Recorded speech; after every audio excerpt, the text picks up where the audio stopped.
It's Wild and Wacky Wednesday here on Main Street Sports Today, presented by the Tennessee Orthopedic Alliance of Columbia. I'm Maurice Patton. That is Wade Neely. We're coming to you from our homes on this fantastic-looking Wednesday afternoon, and we'll be here for the next couple of hours talking local, regional, and national sports topics. So be sure to stick around. It's going to be fun. Happy Hump Day, Wade. Happy Hump Day to you. Good to be with you, Mo, and good to be with everybody. A jam-packed show. We're smack dab in the middle of the week. A lot going on. A lot still to come. Busy time and a busy day here on this Wednesday.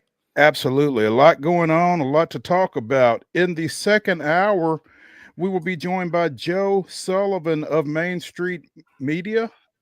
He is our local basketball guy and bringing some news. If you've not already heard, Lenny Acuff, former Lipscomb coach, is the new men's basketball coach at Samford University down in Birmingham. And Joe's got some insight into that development and possibly into what might be next for the Bisons coming off of an Atlantic Sun tournament championship and an NCAA tournament appearance. So the Bisons, Philip Hutchison, with some work to do in terms of a coaching search here. And, you know, maybe Joe can give Hutch some suggestions, but we'll be talking about that in the second hour. In the second segment, we will visit with Heather Williams of WCYB-TV out of Johnson City, our NASCAR expert, talk about Denny Hamlin's weekend over at Darlington. And it's Bristol, baby. I didn't realize it was this close when we reached out to her to try to get this set up. She's like, well, I don't know. It's race week. I'm like, oh.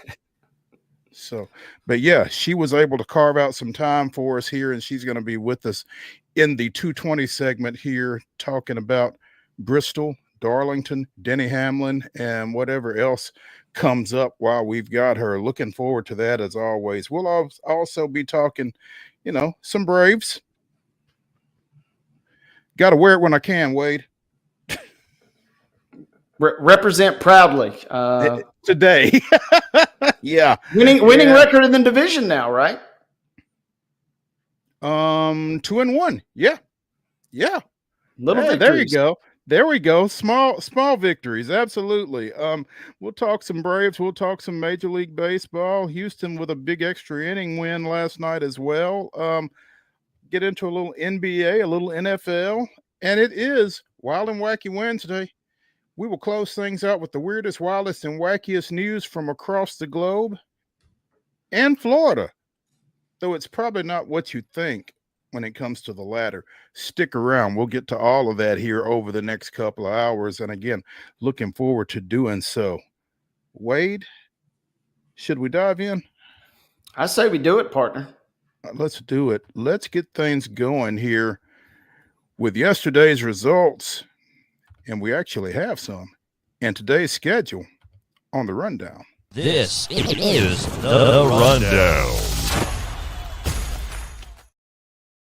The rundown is here, ladies and gentlemen. It's time to rip and run on this glorious Wednesday, and we kick things off with baseball scores from last night. Let's go to the Diamond, where BGA picks up a 12-2 win versus Providence Christian.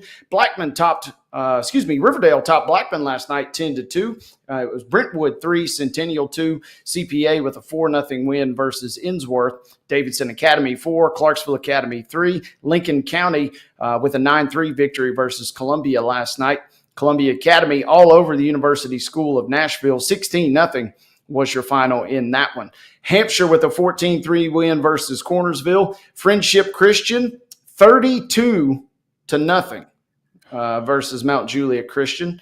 Man, that kind of makes that CA game pale in comparison. And there was another game last night in East Tennessee, I think. It was like 36-34. Did I read that right? A softball score. I did not see that. We'll dig further here down the rabbit hole. But yes, that was the final last night, 32-0. Friendship Christian, not so friendly versus Mount Juliet Christian last night. Other scores: 7-0 was the final as Hendersonville knocks off Gallatin. It was Greenbrier 6, Macon County 4. Hampshire with a 9-4 victory over Cornersville. Independence tops Franklin 8-6. Clarksville picks up a 4-1 win versus MBA. Marshall County blanks Giles County 4-0. Creekwood with an 11-3 win versus Montgomery Central. Eagleville 17, Moore County 5. Coming down the stretch here was Battle Creek with a 9-0 win versus Mount Pleasant. Murfreesboro Central Magnet, 1-run victory, 4-3 over Franklin County. Good Pasture with a 10-0 win versus Nashville Christian. Summit 3, Nolensville 1.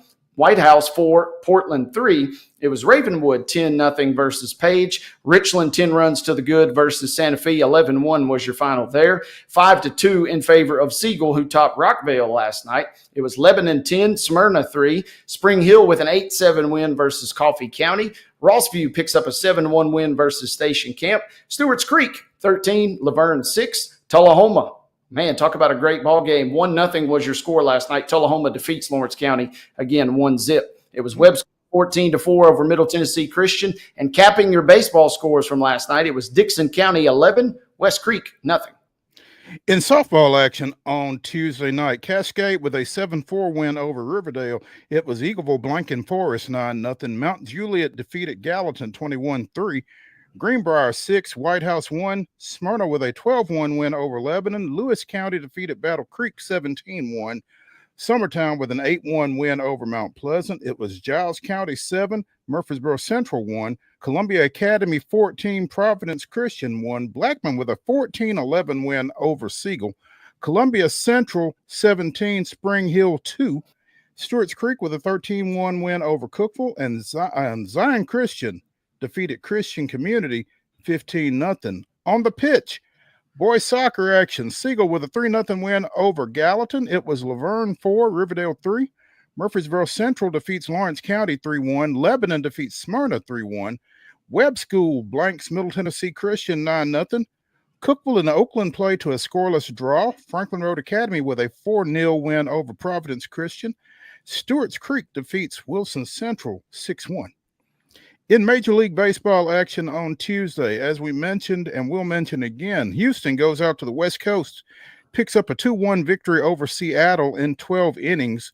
Braves will continue a homestand, but open a home series against Philadelphia, pick up a 7-5 victory.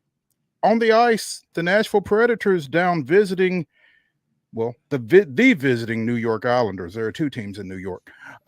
Picking up a 7-6 overtime victory over the Islanders there. In the association, it's Memphis 124, Charlotte 100.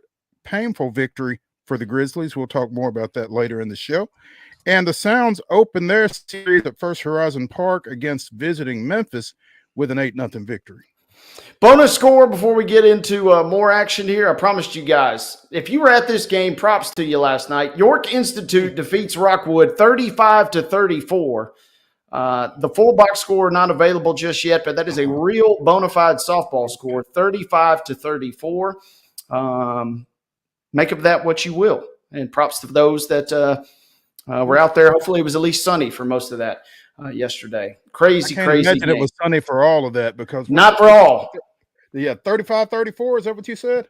Yep, lost by an extra point, it sounds like. 69 runs. That was not a quick ball game. Not a quick game, and Rockwood going through their schedule has played some crazy games. They've given up 20-plus runs in multiple games, but that was the first time they had given up 30. And unfortunately, they put up 34, but could not get it done. Again, a crazy score last night in softball action. Let's go to the schedule for today. Baseball action gets underway at 4:30 as CPA travels to Innsworth. Rossview is on the road at Good Pasture. Capping our 4:30 start times, Hume Fogg will be at Martin Luther King. 5 o'clock showdown for Springfield, who's at Logan County, Kentucky. 6 p.m. tonight, Huntland is traveling to Culleoka. Murfreesboro Central Magnet will be at Franklin County. Other 6 o'clock games include Stewart's Creek at Laverne, Smyrna at Lebanon. Blackman will travel to Riverdale. Siegel is on the road at Rockvale, and Cannon County will be at Watertown. 6:30 tonight, Santa Fe traveling to Battle Creek. Moore County will be at Eagleville. Independence is on the road at Franklin. Ravenwood traveling to Page this evening. Final 6:30 start time is Nolensville at Summit. Don't have a start time listed, but our schedule does show Brentwood at Centennial tonight. Softball action, 5 o'clock first pitch as Creekwood travels across the county taking on Dixon County. Gallatin is at Wilson Central at 5. At 5:30, Murfreesboro Central travels to Woodbury, taking on the Cannon County Lady Lions or Lionettes, not sure which. Also at 5:30, Blackman is at Community. At 6, Good Pasture goes to Ezel Harding. Coffee County is at Green Hill and Eagle County. Boys lacrosse at 6, Cookville is at Green Hill. Flag football action, 5 o'clock, Centennial is at Independence. Summit is at Brentwood. Fairview is at Page. Also at 5, Waverly faces Dixon County. At 5:30, Portland and Gallatin will match up. 6 o'clock starts for Nolensville and Centennial, Franklin and Summit at Brentwood, and Ravenwood and Fairview. Also at 6, Montgomery Central will play Dixon County. At 6:30, Hendersonville plays Gallatin. At 7, Franklin is at Brentwood. Nolensville is at Independence. Ravenwood is at Brentwood. No, Ravenwood is at Page. I'm sorry, at 7. And it's an 8 o'clock start for Montgomery Central and McEwen. Major League Baseball action here in about an hour. The Astros and Mariners will continue their series out at Safeco Field in Seattle. And at 6:15, you can see this one on the Major League Baseball Network and on FanDuel Sports as the Phillies and Braves continue their series. More about that later in the show. 6:35 at First Horizon Park. It's the Memphis Redbirds and the Nashville Sounds. Ladies and gentlemen, that is your rundown.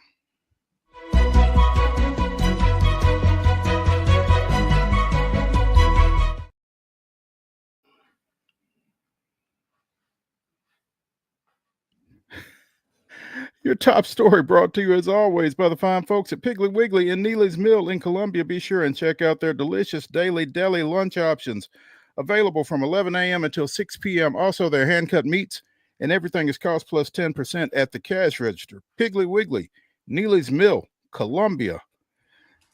The Nashville Predators went into overtime last night, but just barely. Fedor Zvechkov scored less than 2 minutes into overtime, 156, as the Predators came back from a 2-goal third period deficit to knock off the Islanders 7-6. In doing so, the Preds snapped a 6-game skid. So take your wins where they come when you've had a season like the Predators have had. That's a little bit of a gut check there. I mean, again, down 6-4 late in the third, and to come back and win 7-6 in OT, that means something, right, Wade? Yeah, it means a couple things. Number one, it means your ping pong odds got a little longer last night. Moneypuck.com has them at 11.5. But on a lighter note, you do send fans, give them a little something, make them feel, a little warm and fuzzy. I was driving through downtown last night. I didn't see any. This is the first time I've noticed this all season. I didn't see a single visiting piece of apparel. I saw, some folks that were clearly decked out and going to the Nashville or going to Bridgestone Arena that were wearing Preds gear. Not as many as perhaps, during the course of the season, but saw a few, and you were treated to a good game. And I've said it a couple of times. Toward the end of the season, these are hockey players, obviously, and they put a lot of pride into their product, but they also, I don't know, call me crazy, but it seems like they have fun. And I mean, just looking at the scores last night, the Preds 7-6, the Canucks had a crazy comeback to defeat the Stars. They scored 3 goals in the final 60 seconds to tie the game and then win it in overtime. So 6-5 a final. Utah beat Seattle 7-1. So, and the Bruins clipped the Devils 7-2. Feels like at the end of the season, it's been a long season for a lot of teams, but especially here in Nashville. Guys at least having some fun, and good to send the fans out on a happy note last night. Yeah, I mean, I think for those really, really diehard Predators fans, they were really not enjoying that 6-game skid at all. And for it not to go to 7, I mean, ping pong balls be damned. That's something nice in what's not been a great season, obviously. So big win for the Preds. Stamkos with a pair of goals and a pair of assists. He was busy last night. Forsberg with a goal and an assist. Ryan O'Reilly and Michael McCarron each scored in addition to Svechkov right there with the game winner. So, take something positive into the end of the season. If you are the Preds, there's not been a whole lot of positive of late or at all. So at least that win streak can't be more than 4 to end the year. They go to Utah tomorrow night and to Vegas on Saturday, come home to finish up Monday against Utah and Wednesday against Dallas. So, again, that 6-game skid isn't hanging over them, and I think there's something to be said for that. So good for them. Still plenty to figure out over this offseason that starts a week from tomorrow for the Preds. And it continues the theme too, Mo. Now, granted, it was a pretty long shot, but the Islanders, who had just defeated the Caps on Sunday in Ovechkin's big day, the Caps are gunning for the President's Trophy, and the Islanders won that game. The Islanders still have an absolute tiny heartbeat in terms of playoff chances, but they have all been extinguished after last night. So you got a little bit of a spoiler factor playing too. So that was a nice feel-good moment for the Preds, which is in the midst of, has been a frustrating season to say the least. Say the least. Absolutely. Let's take a break here on Main Street Sports Today, presented by the Tennessee Orthopedic Alliance of Columbia. When we continue with Wild and Wacky Wednesday, on the other side of this break, we'll be joined by Heather Williams of WCYB-TV out of Johnson City, talking little vroom vroom. Stick around.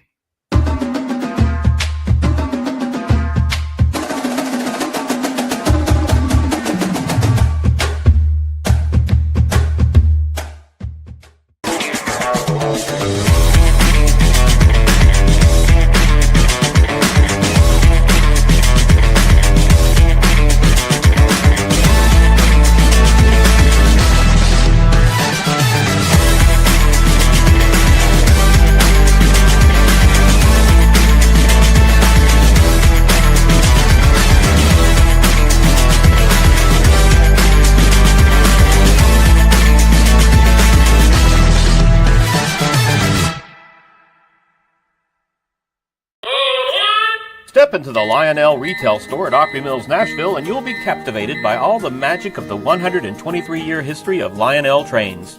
Whether you're already a train enthusiast or just getting started, Lionel will energize your love for trains.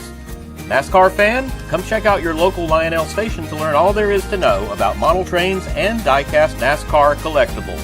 Visit nashville.lionel.com or call 615-455-9399. Custom Stone Handler supplies over 600 distributors and suppliers with quality stone products. Along with River Stone, we produce and distribute over 100 building, landscape, and other bulk products. Our goal is to provide quality products, service, and partnerships to ensure our customers' success. We firmly believe that the measure of any person or company is how they treat other people and customers. Give them a call at 931-490-4990 or visit CustomStonehandlers.com.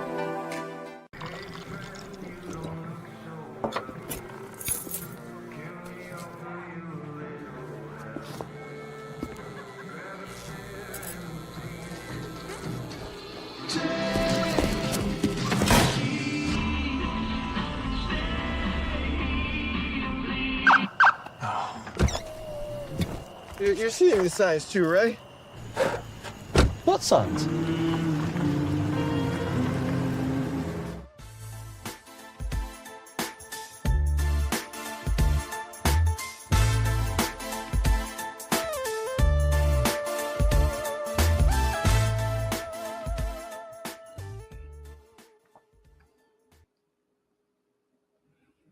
Groove, they're bringing you back to Wild and Wacky Wednesday here on Main Street Sports Today, presented by the Tennessee Orthopedic Alliance of Columbia. That's Wade Neely. I'm Maurice Patton, and we are now by our NASCAR analyst, Heather Williams of WCYB-TV out of Johnson City. Heather, can't see you. Boo. You broke up a little bit there. I'm on the road. What's up, guys? What's up, Heather? Yeah, I was just saying we can't see you. We've got Heather audio only because she's on the move and doesn't want us to see her speedometer probably. But Heather, appreciate you taking some time with us. I know it's a busy time for you as it is race week at Bristol this weekend. What you got going on? Just left the track, picking up some, shooting some stories for the rest of the week. I mean, it's Bristol, baby. There's so much anticipation about this week. When we were here in the spring the last time, it was one of the craziest races that I've ever seen. Just from a perspective of the tires were soft on purpose to promote wear, to promote passing, but they were probably wearing a little too quickly. Mm-hmm. If you can imagine, normally when tire wears at the racetrack, they create pebbles, small pebbles that build up on the racetrack and create a line or whatever. But last year, if you can imagine shards of black yarn, that's actually how the tires were wearing on the track. And they were wearing at a rate that was 2 or 3 times faster than what they normally wears at the track. So guys were blowing tires, hitting the wall, spinning out, driving 80% instead of 100%. Then when you got new tires, you were able to pass 20 cars because you felt like Superman because your tires weren't wearing down. And then all of a sudden you would slow down and the other people would get new tires and they would still be Superman. Yeah. So it was great. It was really entertaining. But when they came back in the fall, didn't do it again and nobody understood why. So everybody's trying to figure out, is it the temperature? Is it going to do this again? Are we going to have this crazy race? Or is it going to be like it always is at Bristol with moderate wear, but not a ton? So that's the big question mark for the weekend. That's got to be a little frustrating in that you don't know what to expect from that standpoint, I guess. For sure. We talked to Austin Cindric earlier today, and he was like, if it happens, we're all more prepared for it to happen. We don't expect it to happen because it's never happened again. It seems more like an anomaly. But they have to prepare today. Like they're putting the finishing touches on their cars and trucks, loading them up and headed to Bristol, probably even as we speak. So, there's no change in big things once they get to the track. So they just have to guess how it's going to be and hope they guess right.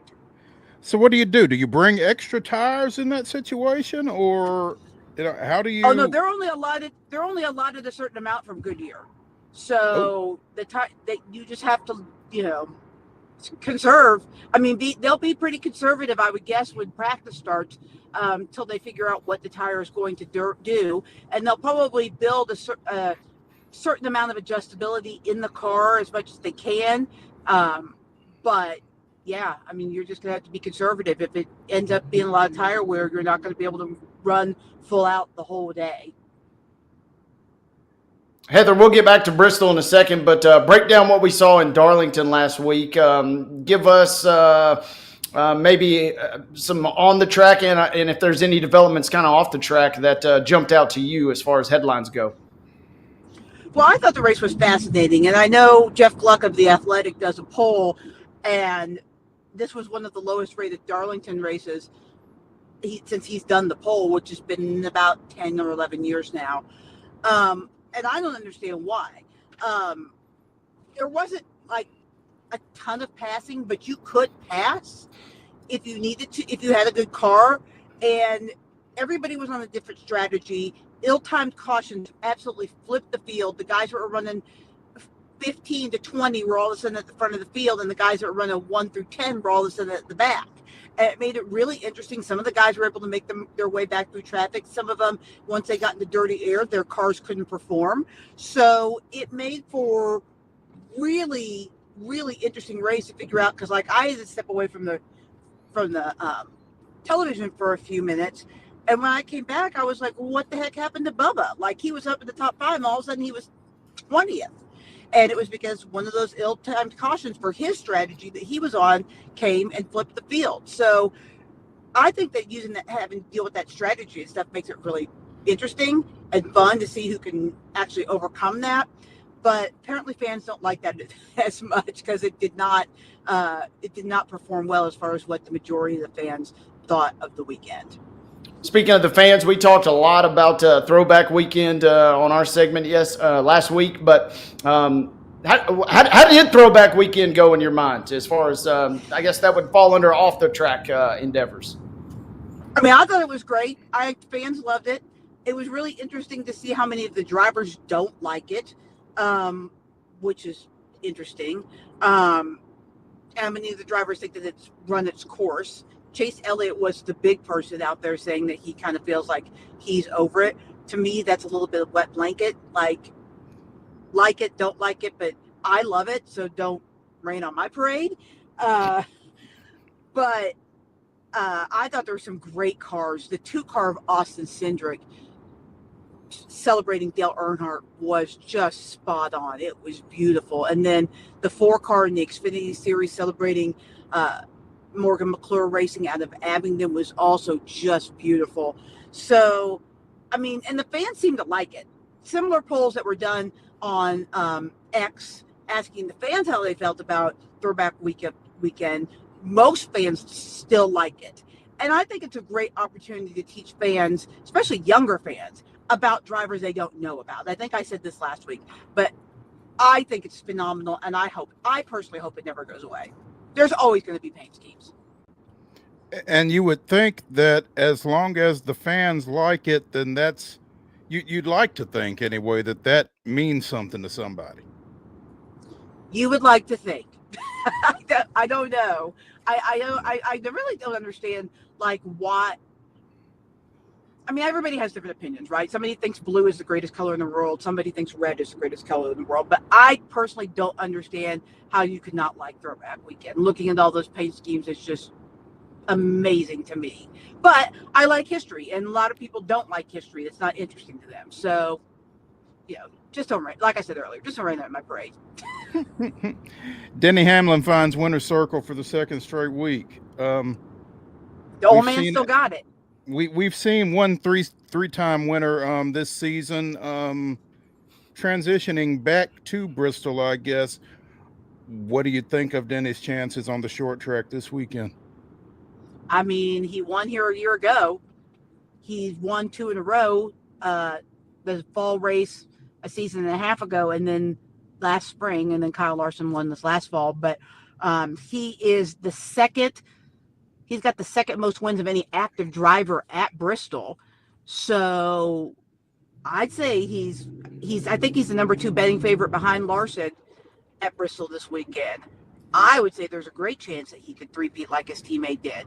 And isn't it interesting how last year, at the end of last year, Joe Gibbs Racing, everybody was like, what's wrong with them because they didn't win the second half of the season? Nobody's asking that question now. We've run 9 races, and I think Joe Gibbs Racing's won 5 of them. That's pretty dominant for one team, I would think. Yeah, they are. They've figured out whatever was ailing them at the end of last year, and really, it's only been 2 drivers. There's still plenty of room for improvement. I think Chase Briscoe still finding his footing a little bit in the Toyotas. When I talked to him maybe about a month ago at the Charlotte tire test, he was talking about how he kind of underestimated how much difference there was between driving a Ford and driving a Toyota, and just what the differences were and the setups and the operation just across the board. So I think he's still trying to find his footing. He's got speed at time, but there's certainly plenty of room before he hits his ceiling. And then Ty Gibbs has had the worst. Well, he's had a combination of not great cars and bad luck to start the season. So there's plenty of room for improvement for him as well. That's a tough combination right there. Yeah, no, it's been a rough year. It's been a really rough year for Ty Gibbs, and it's really interesting, and I think it just goes to show how difficult the jump is from Xfinity to Cup, right? Because Ty Gibbs went straight from he was racing super late models, and he went into the ARCA series, and then he went after running 2 ARCA races, went into an Xfinity car and won. Like, that jump was nothing to him. And he won Rookie of the Year, even though he wasn't running full time. And so, he would have, but he didn't he didn't actually wasn't eligible because he was running for the Xfinity Series or ARCA Series championship, which he won. Next year won Xfinity Series rookie, and next year he's in Cup and now looks lost. So I think it just shows how difficult that jump is if you do it too quickly, which I think he probably did.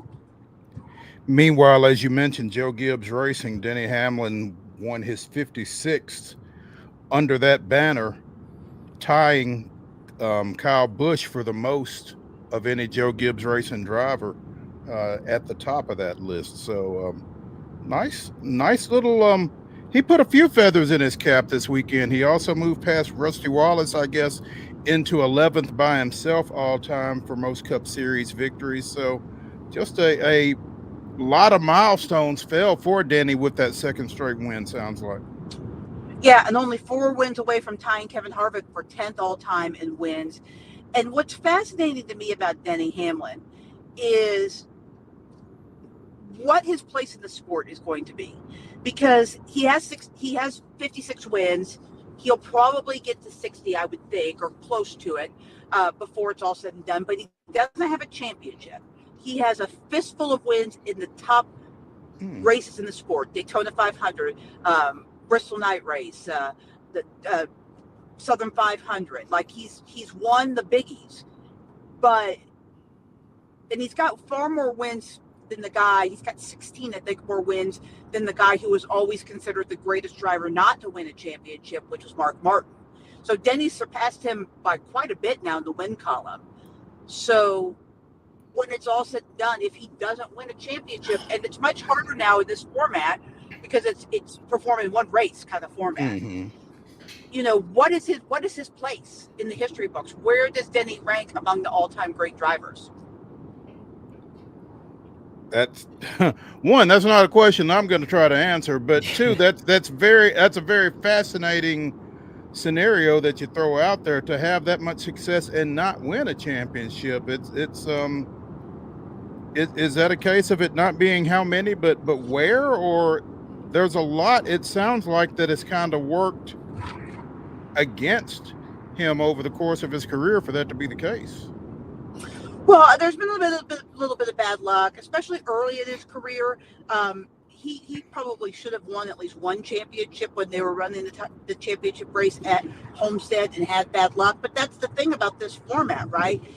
You can get to the championship 4, which Denny has gotten to many times, but then you basically have to win the final race of the year or be the highest finisher of the 4 remaining. Only one time, I think Ryan Blaney a couple years ago was the only one of this format that didn't win the race. Ross won the race, Blaney finished second and won the championship. But that's much different than performing over the course of a season, as so many of the other champions have gotten their championships from, especially the ones that have won as many races as Denny. You know, when you're that consistent, a full season championship format favors you. Now, that being said, people keep track of the full season format, like who would have been the champion, and I don't think that Denny would have had a championship anyway under the old format. Sure. But it is a fascinating scenario of where does he fall? Who you know, I would think he's a full first ballot Hall of Famer just based on his other numbers, but is he on the same level as Kevin Harvick if they end up tied with wins? The only difference is the championship, and Denny Hamlin has far more Daytona 500 wins. I think Harvick has 1, Denny has 3. You know, so you start comparing those things, and it's a really interesting question.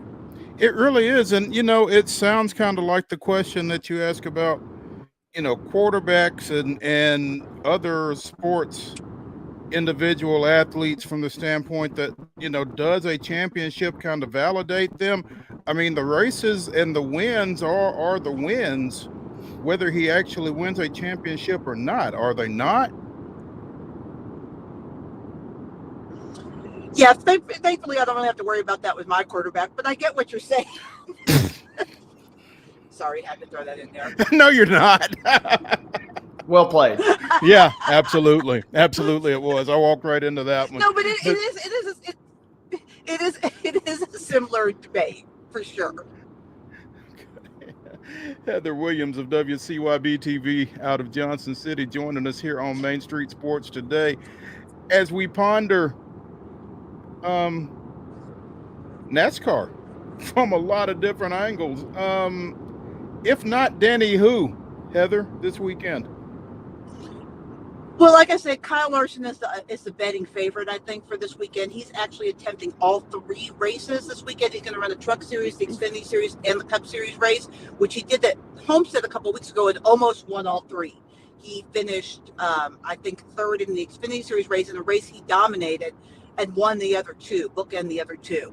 So, and he's got a chance to do that this weekend. Only one driver has ever swept the weekend. That was Kyle Busch at Bristol. He's done it twice. So I think Kyle Larson definitely has the ability to win all 3, and definitely is one of the favorites at the Cup race. He's very good at Bristol. Also, guys, keep your eye on Christopher Bell. He's pretty good at Bristol. He hasn't won there in a Cup car, but he has won there in the Xfinity Series for sure. And I think maybe the trucks, but definitely the Xfinity Series. He does technically have a Bristol win. He won, but he was on the dirt, so that doesn't really translate to what we're doing this weekend. Mm-hmm. Kyle Busch, obviously, he's the winningest driver at Bristol of active drivers all time, but he has not won in this generation car, except for, again, he has a win on the dirt. Joey Logano is very good at Bristol. Bubba Wallace is good at Bristol, even though he doesn't have a win in the Cup car. He has one in other cars and other series at Bristol. And then you got your short track guys to look up for. I think Tennessee native Josh Berry. He was very good in the spring last year. I think he finished 4th or 5th. He qualified on the outside pole. And he's in much better equipment this year. So he's a guy that could definitely jump up and win at Bristol this weekend. You know, Heather, I in my show prep, I kind of check out NASCAR.com to sound less stupid about this sport.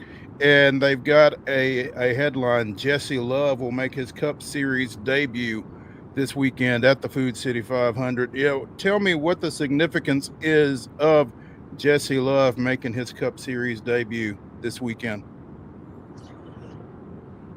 Well, he's a young and up and coming driver in the Xfinity Series. He's a Richard Childress Racing driver.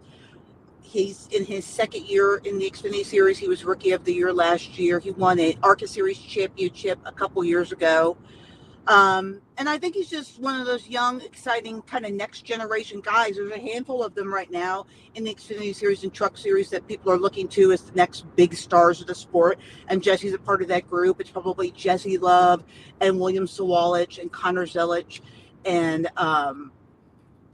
Corey Heim are probably the big headline names that everybody's kind of watching as those next guys to break through in the Cup Series. So him getting a chance to dip his toe in the water at Bristol, a track that he told me the other day when we talked to him that he first drove around at 15 years old. So before he could drive on the streets, he was driving at Bristol.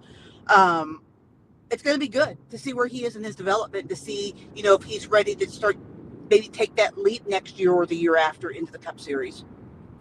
As we're talking about young kids, is Raja Caruth going to be up in Bristol this weekend in any capacity? Yeah, he'll be driving his truck. He drives full time in the Truck Series, so he'll be driving his truck, his Fire Motorsports truck. I thought I was going to get a chance to talk to Raja last week, but the event fell through, which is kind of disappointing. I'm trying to think when the last time I talked to him was. I think it was at Daytona.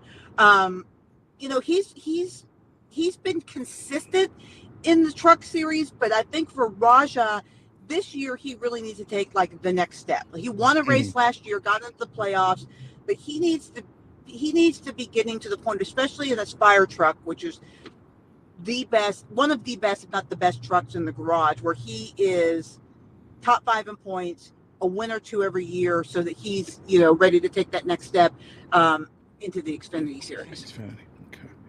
All right. Sounds good. Heather Williams, WCYB-TV out of Johnson City, joining us here on Main Street Sports today, presented by the Tennessee Orthopedic Alliance of Columbia. Heather, get some rest, because I know you're going to be wide open here over the next few days. But we're already wide open. Okay. There you go. We appreciate, with that said, we appreciate you taking some time with us today. And Wade looks forward to catching up with you next week. Is this vacation week for Mo? He's leaving us. Well, it's It is. vacation week it is vacation week for NASCAR too. I mean, they have a truck in the Xfinity Series race, but the Cup Series is off for Easter next week. So, we will miss you. Maybe you'll see some drivers where you're off sitting on the beach with a fruity drink in your hand somewhere. I will be sure and keep an eye peeled for them. But yeah, Heather, we appreciate it. I'll talk to you in a couple of weeks. I'm sure Wade will catch up with you next week. Thank you, Heather. Thanks. Guys. See ya. When we continue here on Wild and Wacky Wednesday on Main Street Sports Today, presented by the Tennessee Orthopedic Alliance of Columbia, we'll be talking a little baseball. Stay tuned.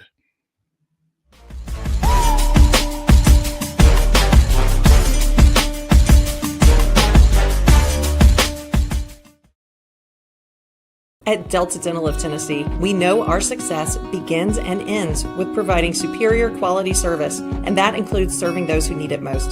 This year, we're celebrating 25 years of giving back to the community we call home. Delta Dental, along with our Smile 180 Foundation, supports Tennessee's dental colleges and oral health education, children's hospitals, free and reduced cost dental clinics, and other like-minded charities. Here's to the next 25 plus years of ensuring healthy smiles.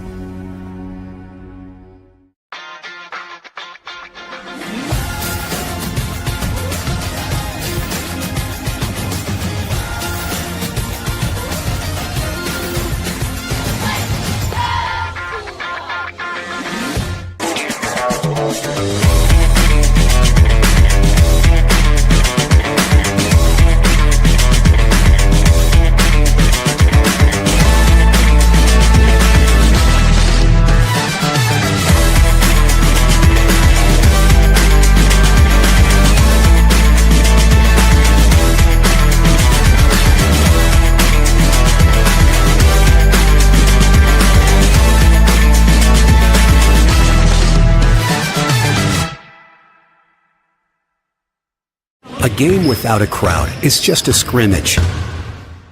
A performance without an audience is just a rehearsal. Without your presence, high school sports and the performing arts aren't possible. Ensure that these essential extracurricular activities continue to enrich the lives of students in Tennessee. Purchase a ticket to your local high school's game or performance. This message presented by the TSSAA.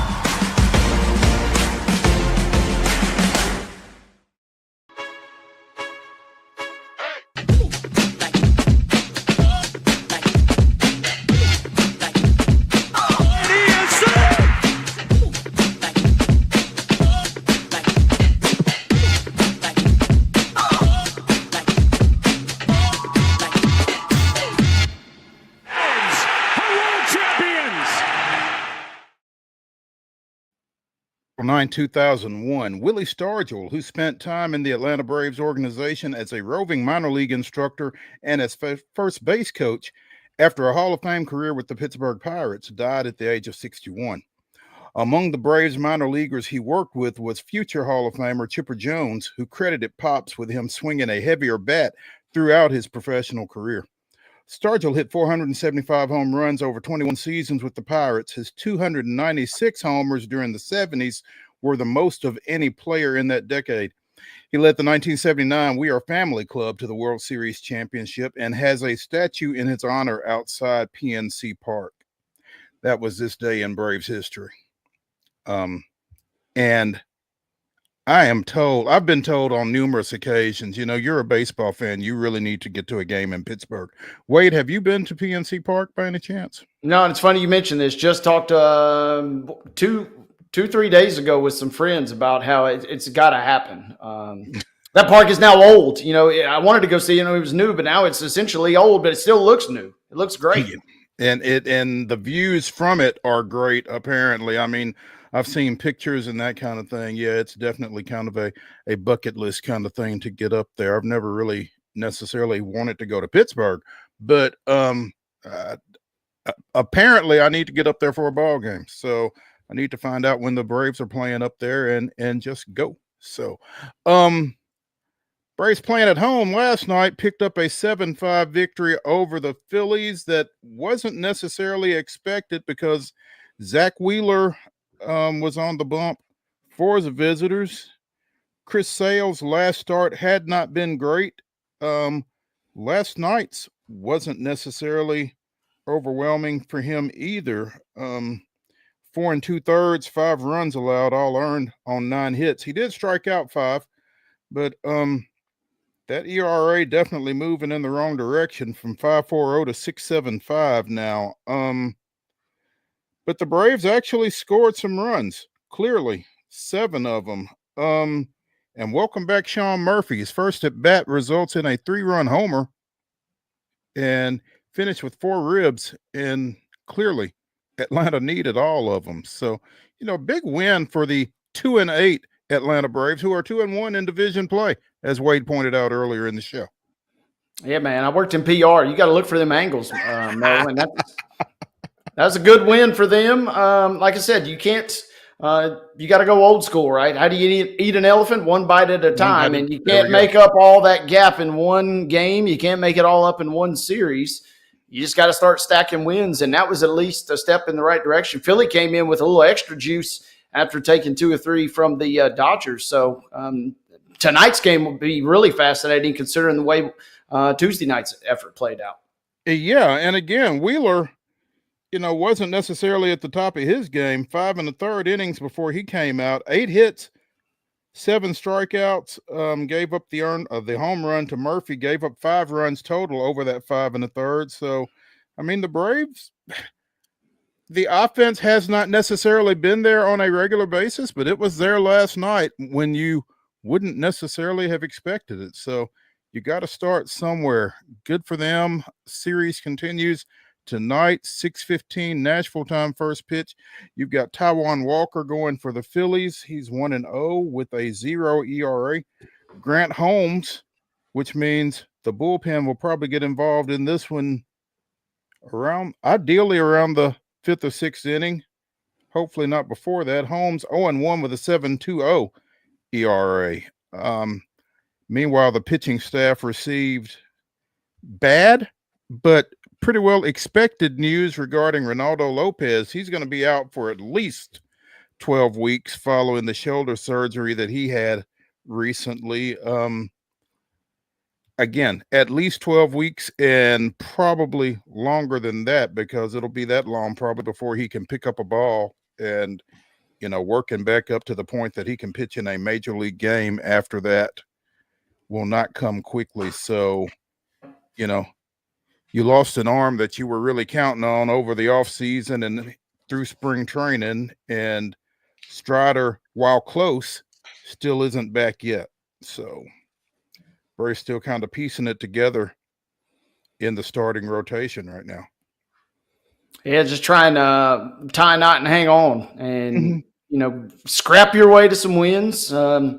Weird to think about, but if you could somehow claw your way through this and kind of come out on the other side, considering what's potentially coming back, considering, what you would have gone through to get there, you might be in decent shape at that point. Yeah, you just kind of got to tread water and get through this. That's the best thing. And keep winning series. They've got a chance to claim a series win with a victory tonight, and then they've got Schwellenbach tomorrow night. So, do you get greedy if you get a win tonight? Well, of course you do. So we'll see how things go. But again, 6:15 down at Truist Park, the Braves continue their homestand against the Phillies. Your rookie, Wade Cam Smith, with an RBI triple in the 6th, but it took to the 12th inning and a Victor Caratini RBI single to win it for the Astros, 2-1 against the Mariners last night. Yeah, kind of a wild game. Tried to stay up and watch at least a little bit of it, and after a while, it was clear that that wasn't going to be in the cards. Went to bed early last night, so good to see them.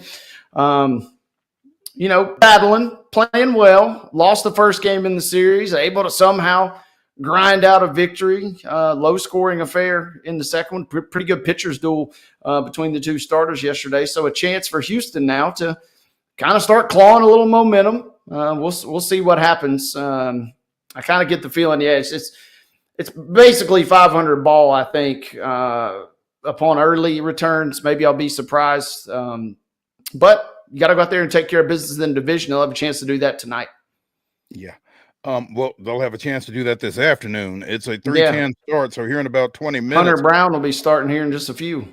Yeah, Hunter Brown will be starting for the Astros, 1-1 with a 3 ERA.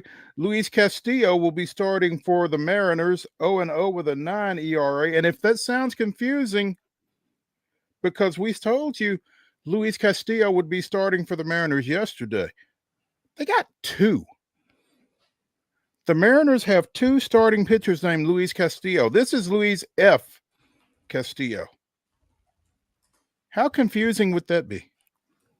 Pretty confusing. Reminds me, it's like the Oklahoma City Thunder. They got two Jalen Williams on the team. So you got to be real careful with that. Spelled slightly different. There's an I and an E involved. So okay. you gotta be careful when you're referring to the Castillos and the Williamses of the world out there, for sure. Goodness, that's wild. That come on, Thunder, come on, Mariners. You could help us out a little bit. You don't have to have two guys with the same name. That should be illegal. The Pirates have one guy named Paul Skeens, and the Cardinals did not care, as Mike Tomlin would say. Got to him for 5 runs yesterday on 6 hits. He struck out 7, but a relatively rough go for Skeens yesterday against St. Louis.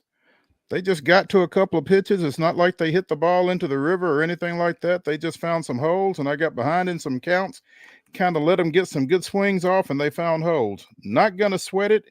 It is what it is, which, to be fair, I'm not sure what else it is he's supposed to say in that situation, but, St. Louis put together some hits and scored some runs off of a guy who had not shown much of a propensity for allowing such through his NL Rookie of the Year season last year. So, and I don't know if it's a sophomore slump or if it was just one of those things, as Paul Skeens would like to have you believe. Yeah, it was interesting, right? I mean, it kind of catches you off guard. Career worst performance last night. 5 runs he allowed. That was the most in his kind of young, phenomenal career thus far. St. Louis got to him early. They got to him in the middle. A couple of runs in the 3rd, couple of runs in the 6th, and Mr. Skeens was bounced. Be interested to see how he comes back from this. He feels like the ultra competitor, right? He's going to try and throw 135 miles an hour the next time he takes the rubber. So I'll be fascinated to see how he comes back. Pittsburgh has not gotten off to a great start by any means at just 4-8. So with your guy, getting kind of bumped around right there, how do they respond? Last I saw, they were tied. I think they're in the 13th inning right now versus the Cardinals, 1-1 in the bottom of the 13th right now. So you hopefully scrape out a win today. If you end up losing to a team that, I think coming into the season, a lot of folks viewed them as either equals or maybe even Pittsburgh slightly ahead, would be a real kind of gut punch there if you drop a couple to the Cards. No doubt. Skeens had not given up 5 earned runs in a game in the minors. Maybe ever. Yeah. Yeah. Little League.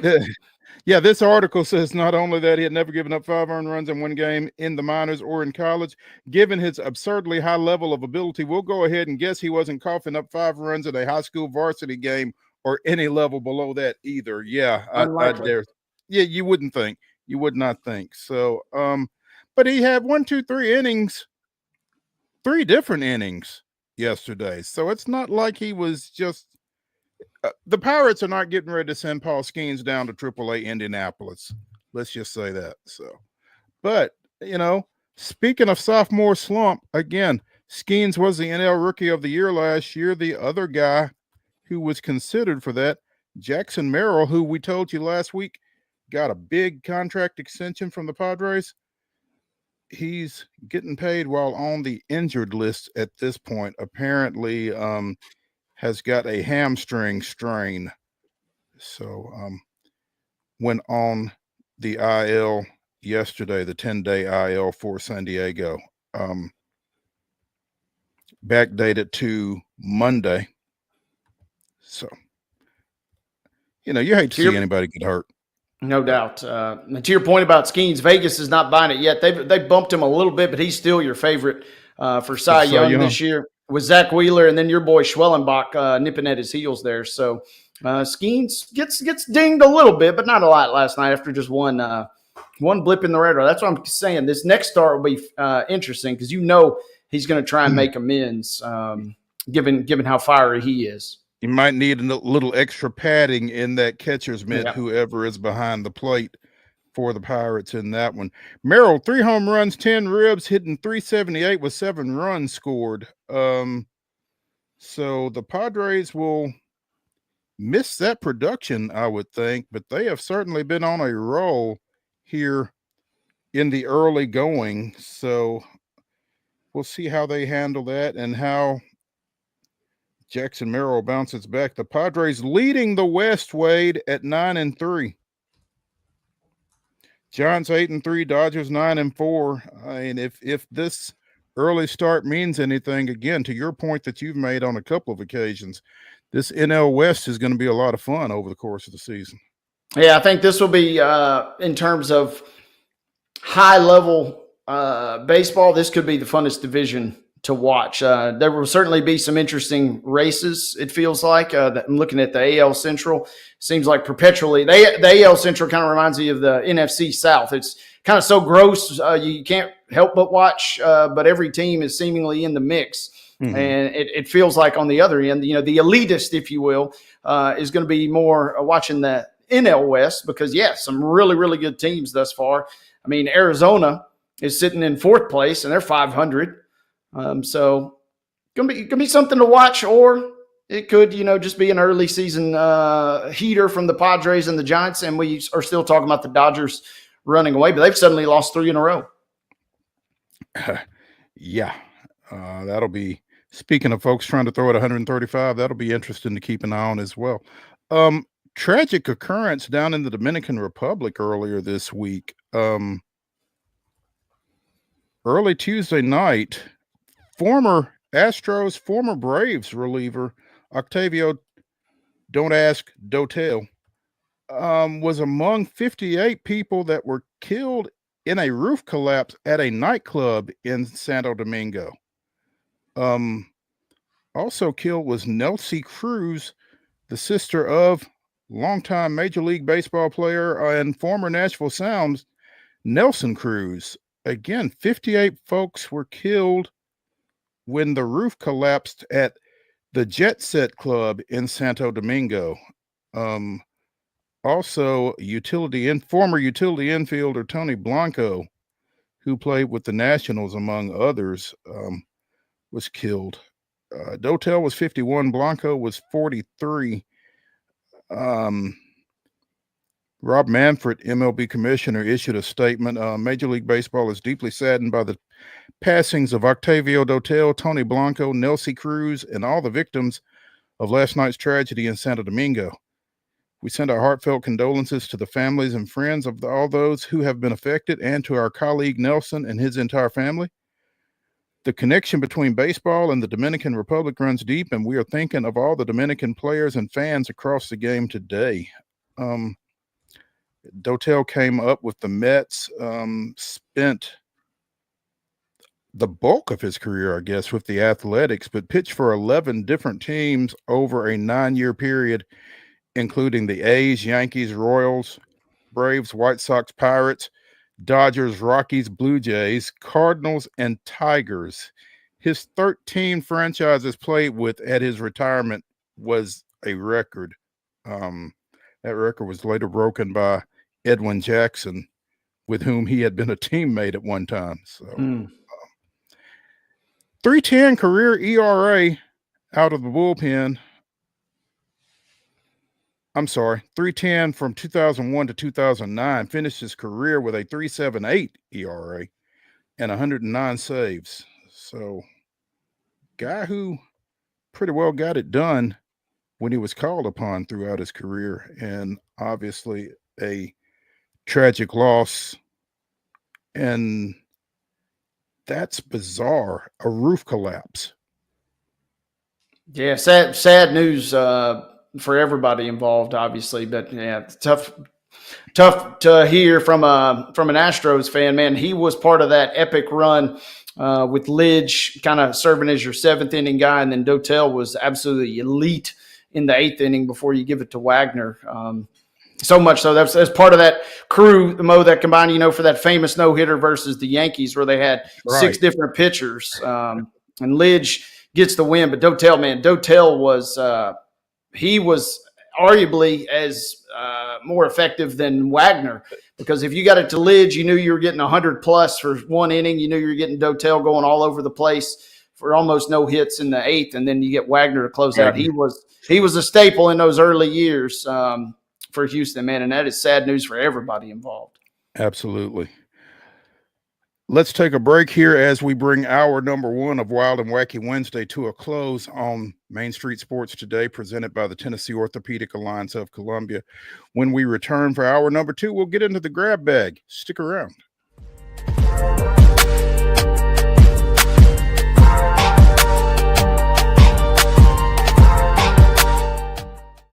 Hi, I'm Dr. Vilay Saisuka, CEO and founder of Premier Foot and Ankle Centers of Tennessee here in Murfreesboro. We offer foot and ankle care from ingrown toenails to diabetic foot wounds. We also fix ankle fractures and things like that. Call us today to schedule an appointment. We look forward to seeing you. Because here at Premier Foot and Ankle, we believe that the journey begins with happy feet.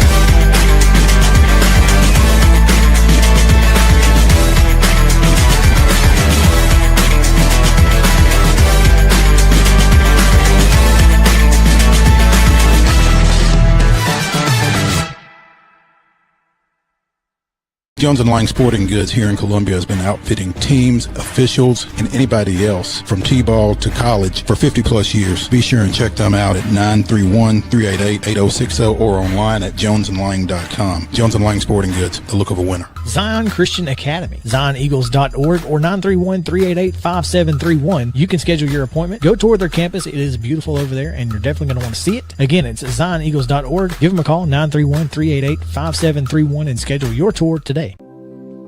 Custom Stone Handler supplies over 600 distributors and suppliers with quality stone products. Along with River Stone, we produce and distribute over 100 building, landscape, and other bulk products. Our goal is to provide quality products, service, and partnerships to ensure our customers' success. We firmly believe that the measure of any person or company is how they treat other people and customers. Give them a call at 931-490-4990 or visit CustomStonehandlers.com. Piggly Wiggly, located in Neely's Mill Shopping Center, is Columbia's locally owned and operated Cost Plus 10 grocery store dedicated to serving the community with low prices and smiling faces. Piggly Wiggly offers fresh, hand-cut meats daily, as well as daily hot plate lunches from their deli counter. You're certain to see smiling faces and a helping hand when you're here at Piggly Wiggly. Come by and check out our fresh produce, high-quality meats, and more. Down home, down the street, we'll see you at the Pig.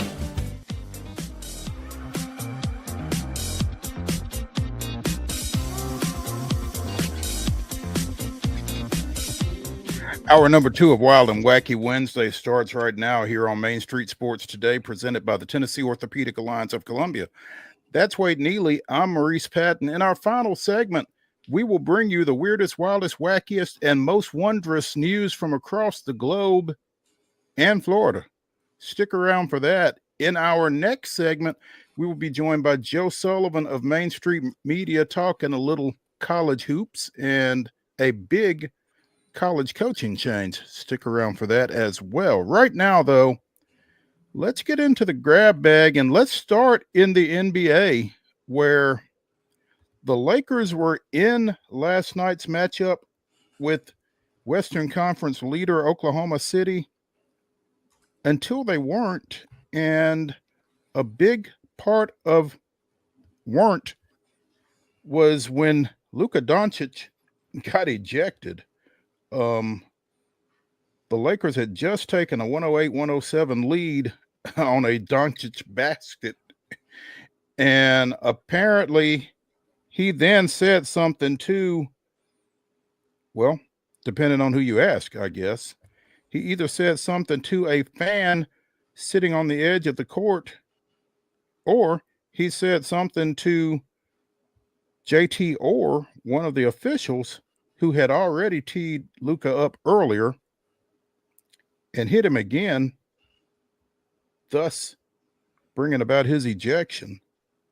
And without him, OKC pulled away again to a 136-120 victory there. So, officials, gotta love them, right? Yeah, and unless you're Luka, obviously, and this is bear with me. But this if you're a Lakers fan, this maybe is kind of what you want to see. We like Luka like this. We love when he pops off at the refs. He's got that nasty streak in him, and so if you're a Lakers fan, the only real way you could kind of feel good about this is like, okay, he's actually caring, he's actually buying in. We've seen Luke on the other end of the spectrum, where he's doing some 12-ounce curls, and he's not really that engaged with what's going on the court. So if you're a Lakers fan, you got to love this. But yeah, tough break. LA was feeling pretty great after just beating the Thunder over the weekend. Maybe they're scrapping just like everybody else in the West for seeds 3 through 8 at the moment. And it was seemingly kind of there for the taking. Had a supernova performance from your MVP, Shai Gilgeous-Alexander. But Luka's exit, you got to at least maybe feel good that he at least is concerned and cares, whether or not he was yelling at the ref or the fan, however. Hey, yeah. That kind of contributes to an interesting situation in the West that we'll get to here in just a second. But we mentioned during the rundown, Memphis with a 124-100 win over the Hornets last night, said it was a painful victory. Jalen Wells, who had been in the Rookie of the Year conversation, may still be in the Rookie of the Year conversation, went up for a breakaway dunk just before halftime in that game, was contacted by KJ Simpson, fell really awkwardly, and apparently broke his wrist. Mark, do we have the video of that? Could bring to this team. Well, think about it, it was much needed because you had no Gigi Jackson, you had no Vince Williams Jr. to start the season, and so Jalen had an opportunity, and you give him, you pat him on the back so many times because he was ready for this opportunity, and even as the season went along, never changed in terms of who was going to be in that position for this Grizzlies team. And so, aside from just the basketball side, such a good human being also. Now, those are the ones that you love to have around in your franchise when you can see their worth on the court, but also what he's able to bring off of the floor, too. Now you just have nothing but prayers and well wishes for him. So Jalen's head and neck area being stabilized.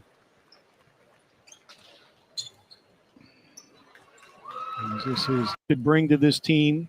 Well, think about it. Was so, Mark, do we not have the actual play? Let me look. Sorry. I thought I saw that somewhere. Maybe it wasn't on this, obviously, but yeah, there is reference to him being undercut. I don't know if that was necessarily the case. That might be a little overstatement, but turns out his head and neck were fine, but he did break his wrist. He is going to be out the rest of the season, obviously, with that. And again, as we've said on numerous occasions on this show, you hate to see anybody get hurt. That's just a tough way to go. But Memphis gets the win. LA Falls, and you have got a four-way tie from 4th to 7th in the Western Conference. And the Clippers, the Nuggets, who we talked about a little yesterday, the Warriors, and Memphis are all at 47 and 32. And it looks like Memphis is going to be the odd team out in that situation and falling into that play-in that was that dreaded play-in, I guess.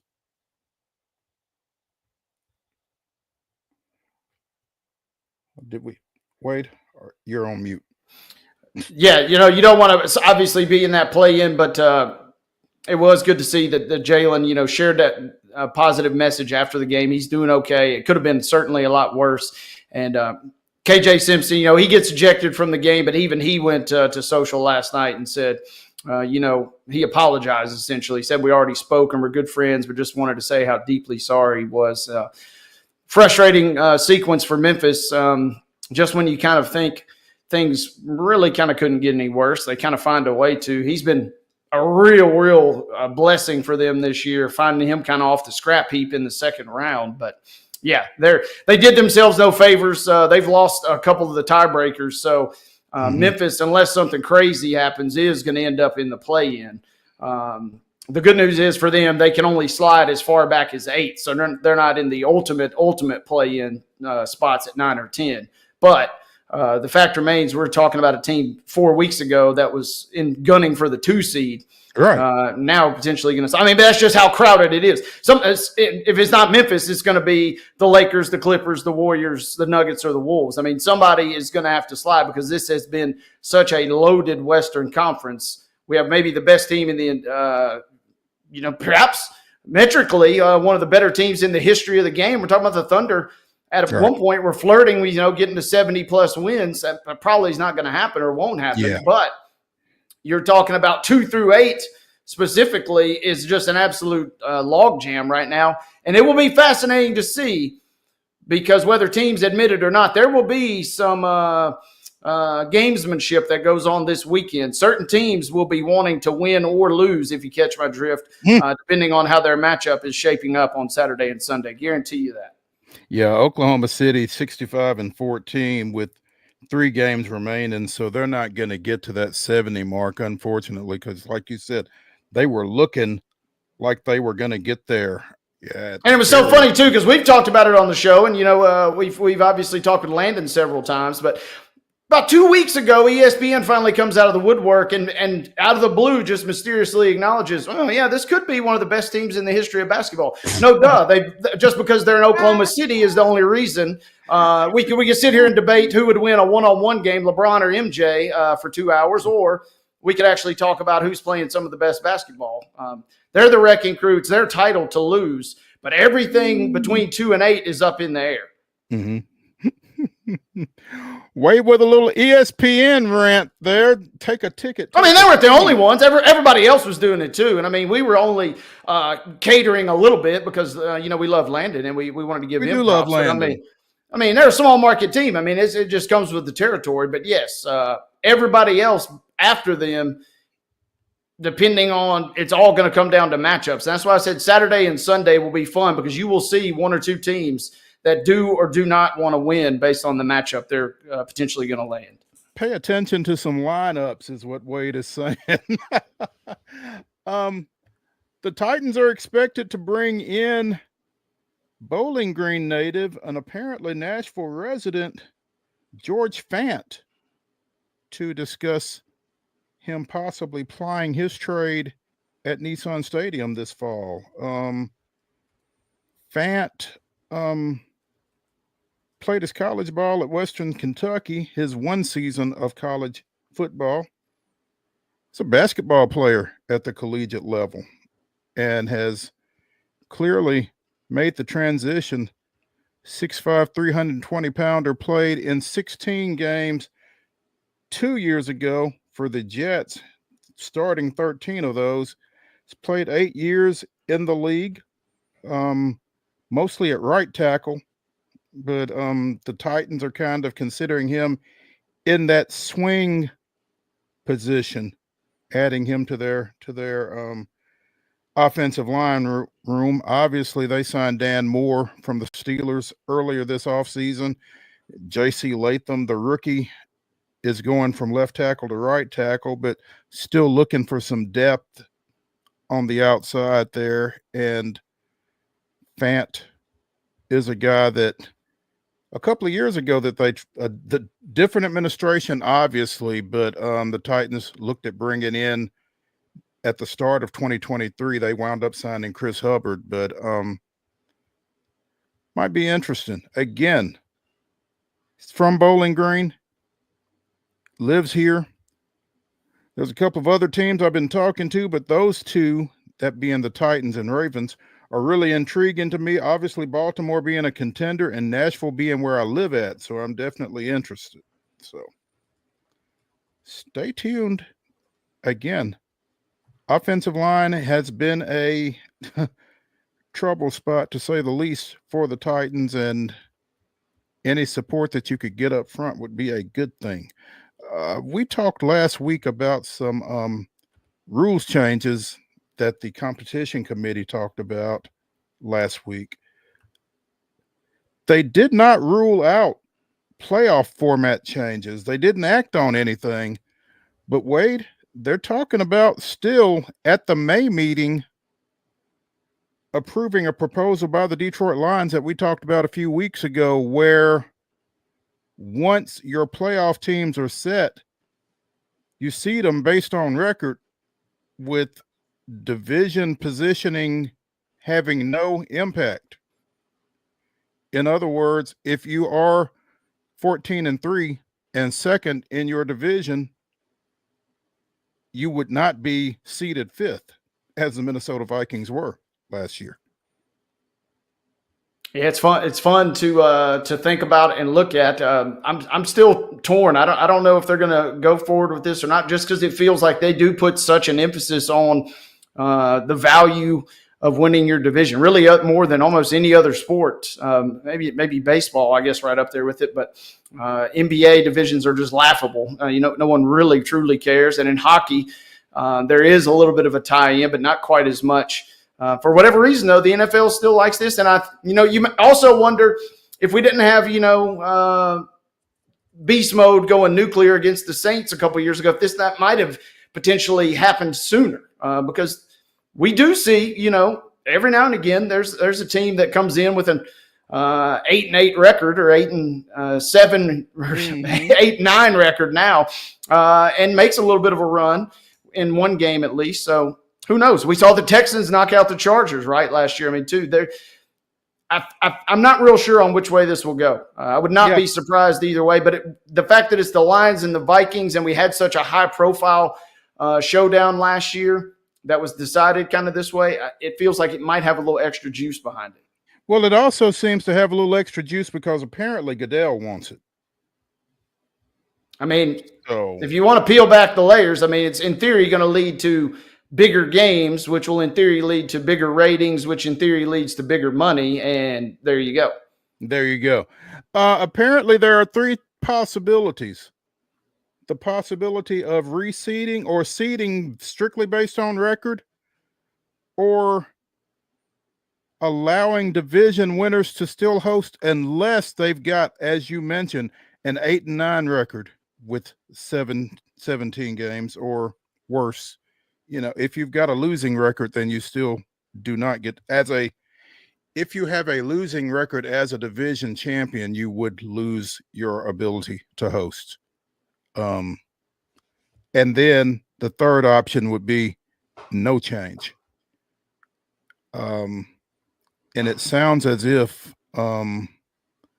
Goodell wants something other than what is currently in place. And sounds like it might take effect for the upcoming season, which, I don't guess there's anything that would be affected by the change for this coming season, but it sounds kind of quick. Worth keeping eyes on. Nothing league calendar wise, I guess, would really change other than just your location at that point. Yeah. Let's take a break here on Main Street Sports Today, presented by the Tennessee Orthopedic Alliance of Columbia. When we come back, we'll be joined by Joe Sullivan of Main Street Media, talking a little local basketball in general, Lipscomb basketball in particular. Stick around.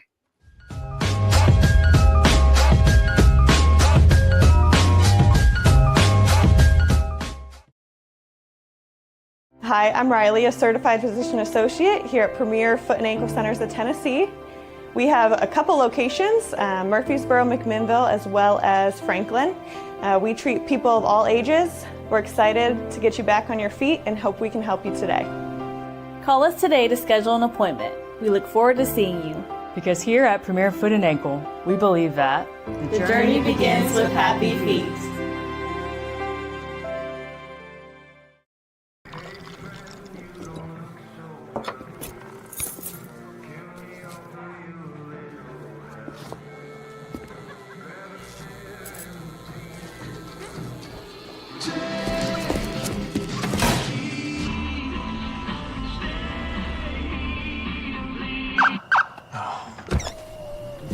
You're seeing the signs too, right? What signs? Jones & Lang Sporting Goods here in Columbia has been outfitting teams, officials, and anybody else from T-ball to college for 50 plus years. Be sure and check them out at 931-388-8060 or online at jonesandlang.com. Jones & Lang Sporting Goods, the look of a winner. Zion Christian Academy, zioneagles.org or 931-388-5731. You can schedule your appointment. Go tour their campus. It is beautiful over there, and you're definitely going to want to see it. Again, it's zioneagles.org. Give them a call, 931-388-5731, and schedule your tour today. Piggly Wiggly, located in Neely's Mill Shopping Center, is Columbia's locally owned and operated Cost Plus 10 grocery store dedicated to serving the community with low prices and smiling faces. Piggly Wiggly offers fresh, hand-cut meats daily as well as daily hot plate lunches from their deli counter. You're certain to see smiling faces and a helping hand when you're here at Piggly Wiggly. Come by and check out our fresh produce, high-quality meats, and more. Down home, down the street, we'll see you at the Pig.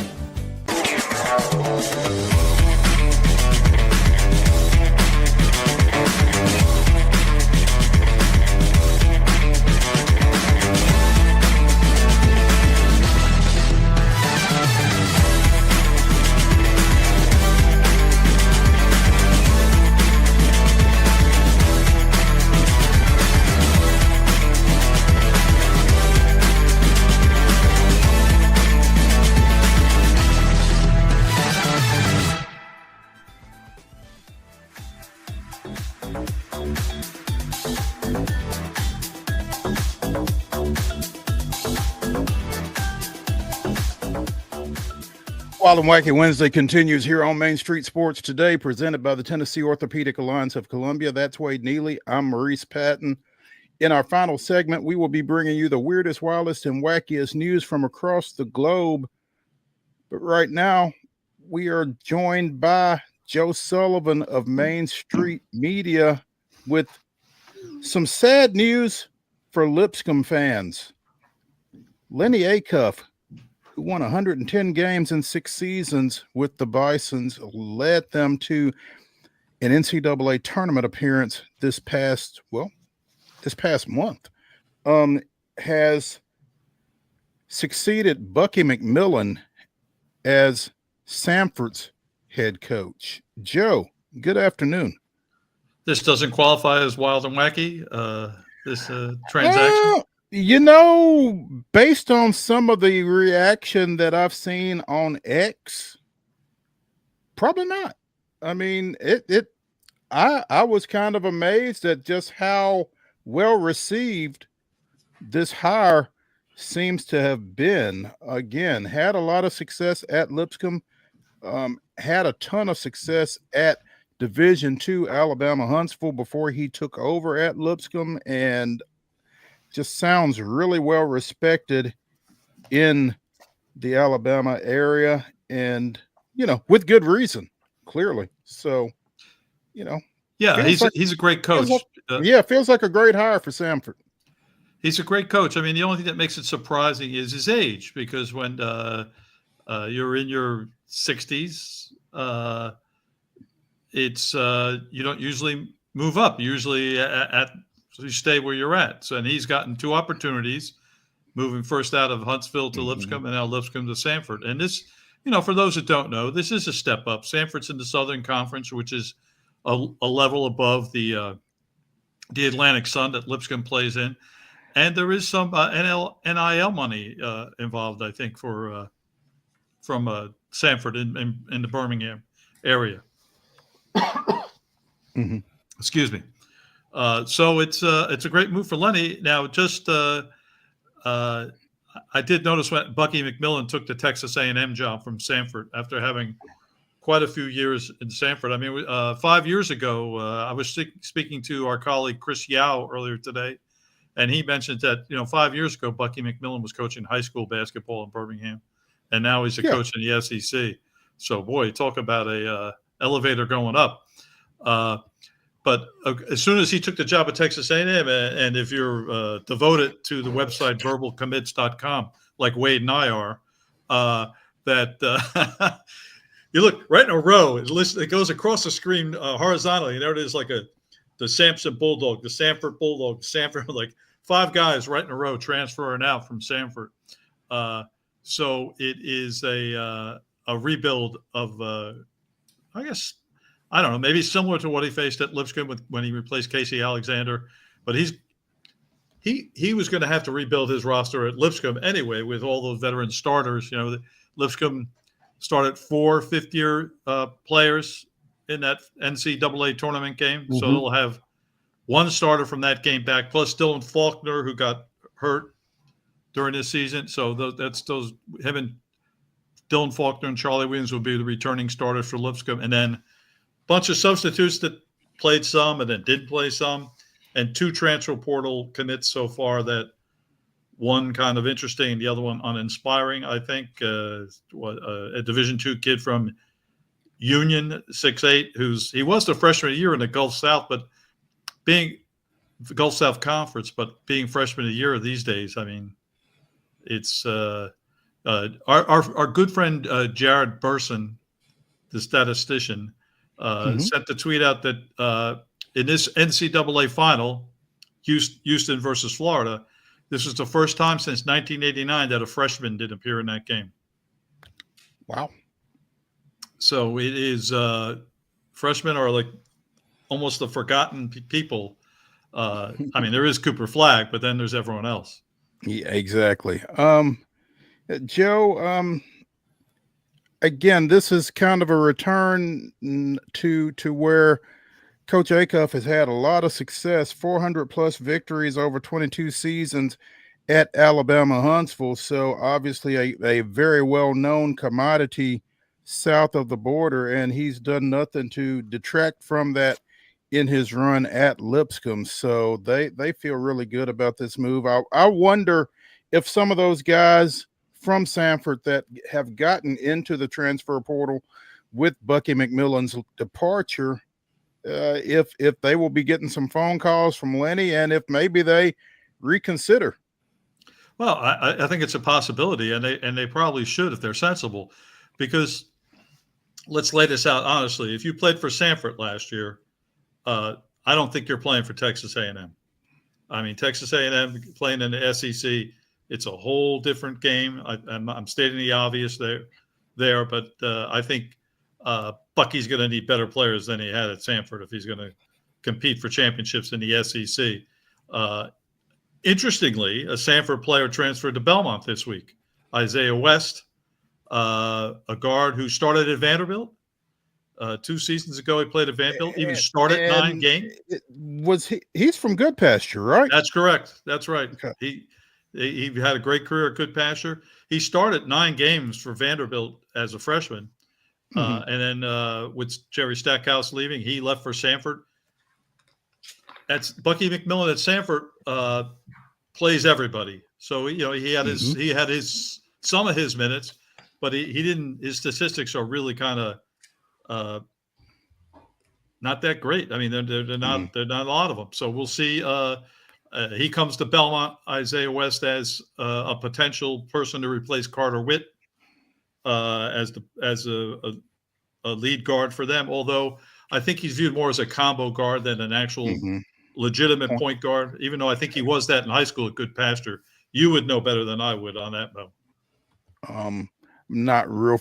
I know he was a guard. I don't know if he was a combo guy or if he was strictly a point guard. Did not see a whole lot of good pasture, but yeah, that's interesting move to see him coming back to town. So that's great for on its face. That's great for Casey and Belmont because Yes, those rosters are always in flux, obviously. So be keeping an eye on that. Joe, what are your thoughts as far as a direction for Lipscomb at this point? So this is all very preliminary and just from me. So I guess I can pretend it's meaningful. But I do think there are some logical candidates here. And you start with Tyler Murray, who was Lenny's associate head coach. And he was with him all 6 years at Lipscomb. If they people at Lipscomb think we're happy with what Lenny did, certainly you could turn to the guy one seat over and just give him the job. Wouldn't that be sensible? So I think you'd have to put him as one of the leading candidates for that. And then another former Lenny assistant, Kevin Carroll, is the coach at Trevecca Nazarene. And he was with Lenny at Lipscomb for 4 seasons. And he's done well at Trevecca, not awe-inspiring. He has had a winning record. I think 35-23 in 2 years there, and I think he's highly regarded. So those are two logical candidates. Now I will. The last time Lipscomb hired a head coach, it was Lenny Acuff from Alabama Huntsville, and as it so happens, the Alabama Huntsville coach is Mick Hedgepeth, who played at Belmont, coached at Belmont, and did well at Berry College before he took the job at Alabama Huntsville. And this year, he's had one season at Alabama Huntsville. He was 32-2 this season. The 2 losses were both to Nova Southeastern, the NCAA Powerhouse. Division II national champions this year in Division II. Those were his only 2 losses this year. So you'd have to take a look at him, I would think. I mean, that's the route you went before, and looking at that success that he's had, his Nashville connection, he'd be a strong candidate, I think. And here's someone that I didn't come up with, but was actually given to me by, again, our colleague Chris Yao mentioned this. Drew Stutz, who is I'm Freed Hardeman. That's right, Freed Hardeman. Won the NAIA national championship last season and went to the semifinals of that tournament this year. He has an incredible record, 139-51 at I'm sorry, I got to get that. Freed Hardman. Thank you. So you might take a chance on a guy like him.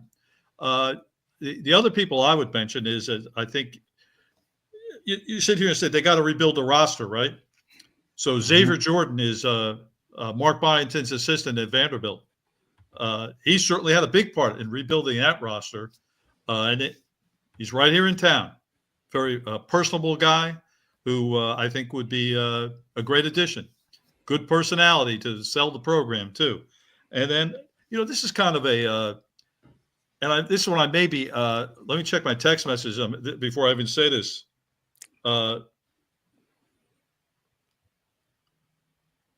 So I will mention this one after looking at my text messages. Come on. Come on.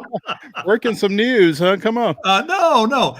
So this is kind of out of the blue, but what about Penny Collins? Because here's why I mentioned Penny Collins is that I think he does a terrific job. Again, a great personality, someone who can sell your program. He's at Tennessee State, seems to be doing fine there. He hasn't won any championships, but I think the situation at Tennessee State is dire in terms of a budget. We know, I think the Tennessean and other media has written about what they do with their band, which is, of course, is the that's Penny right there. There he is. Penny's calling you saying either, hey, thanks for the mention, or hey, cut that out. One or the other. Yeah. No. Penny watches the show. No, he doesn't want to comment about any of this. He doesn't want to comment at all about it. And so the marching band at Tennessee State is really almost the face of the university. I guess we could talk about all the Olympians they've had in terms of sports. There's no almost to it, Joe. And their budget was cut back this year in terms of travel. There's been problems with the band director in terms of I think there's the money that was spent. So if they're going to put the squeeze on the aristocrat of bands, I mean, I think you have to wonder what they do with basketball programs. And so if I was Penny, given the budget situation, I mean, this might be a nice way out. He knows you can win at Lipscomb. It was just done. So that's me. I guess I'm campaigning for Penny.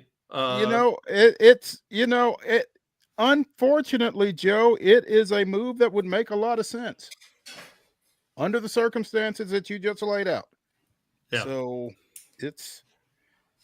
if you're Mickey Allen, the athletics director at Tennessee State, under the circumstances, you got to be concerned. And Penny's a local kid. Played his ball at Belmont. Obviously familiar with the area. It makes a lot of sense, particularly, again, given the situation on campus at TSU. So stay tuned. But it sounds like to me, Joe, that what you're saying is Lipscomb's going to have some pretty attractive options. I think so. And look, Philip Hutchinson could look at this list and just laugh at me. So he's too nice to do that. Yeah, he is a very nice man. He would say, Joe, nice try. Yeah. But actually, some of these candidates do make sense. I mean, he has to look at the former assistants, especially Tyler Murray sitting on the bench. I mean, that he has to talk to him.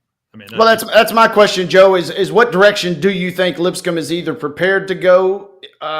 Whether it's you laid out kind of 3 or 4 different paths, right? Mm-hmm. Which one are they prepared to go? Whether that's financially or commitment wise, or what do you think they're going to go with in your mind? Yeah, I think often people go with in hiring people they're familiar with, people they can trust, and that's why the first thought is always with someone like Tyler Murray. Philip knows him, knows what he's capable of. And if he thinks he is capable of being a head coach and the next head coach of Lipscomb, certainly seems like it's a no-brainer to just keep the guy one office over, one seat over from the bench. That will be fascinating. These head coaches all stand up, don't they? Yeah.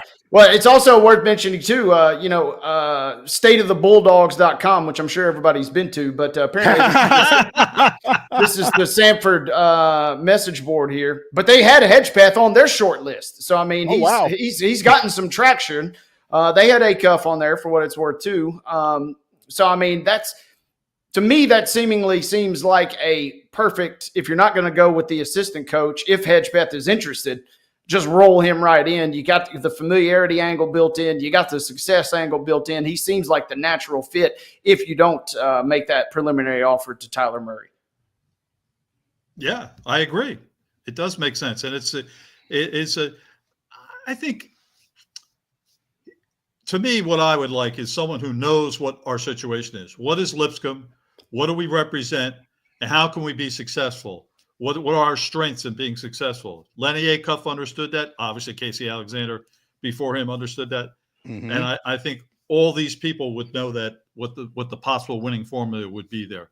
Going out and reaching to someone from California doesn't make sense to me.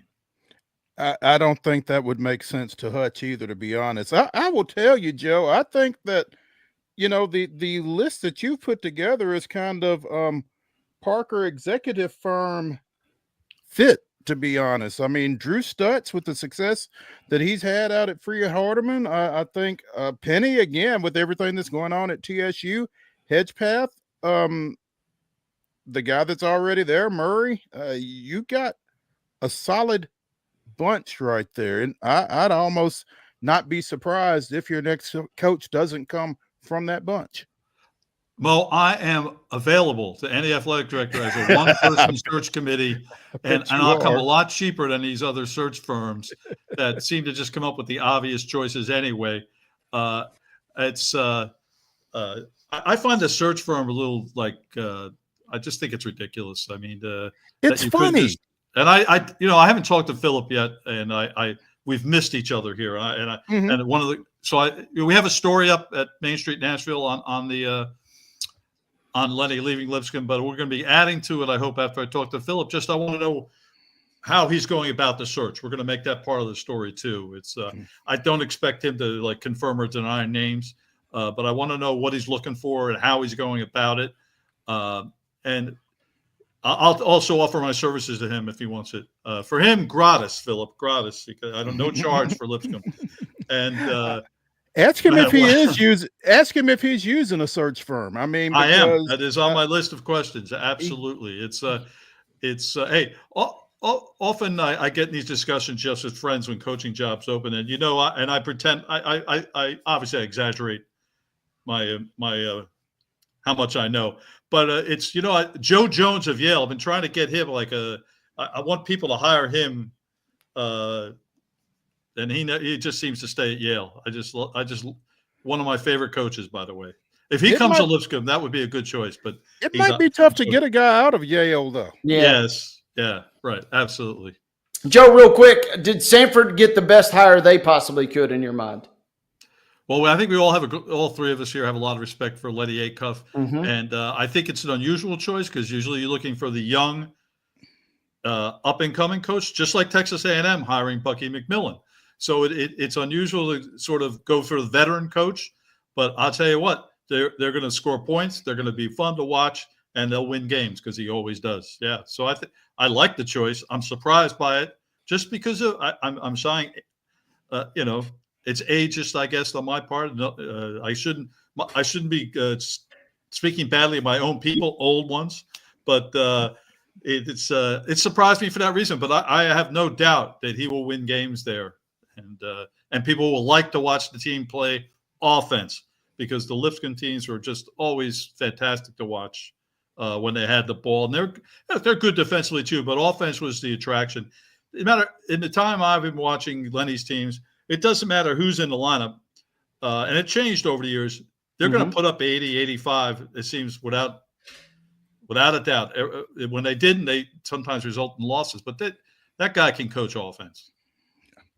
I'm with you. I think it's a pretty good fit. Just kind of surprised you would potentially have thought the younger up and coming route, but something to be said for the track record that guy's got, especially in that state for doing it for so long.